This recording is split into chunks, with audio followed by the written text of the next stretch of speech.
The bill is passed, and without objection, a motion to reconsider is laid on the table.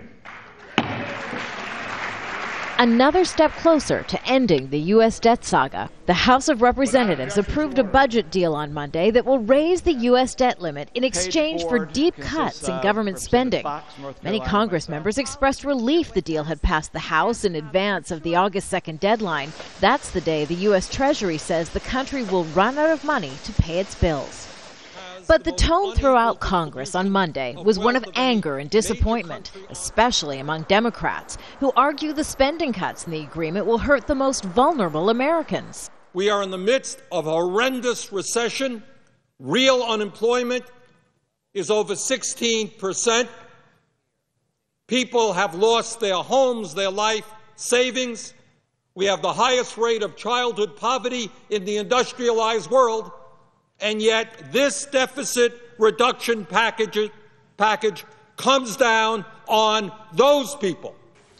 Dismay, too, on the Republican side from the more conservative Tea Party members who say spending cuts don't go far enough in addressing the U.S. budget deficit. This disastrous fiscal trajectory that we're on has not been changed by this plan.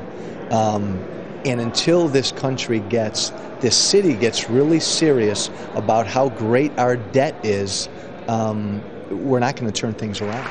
In the end, it seems most lawmakers thought an imperfect budget deal was better than a U.S. default and chose to err on the side of compromise. I'm not happy with it, but I'm proud of some of the accomplishments contained in it, and that's why I am voting for it.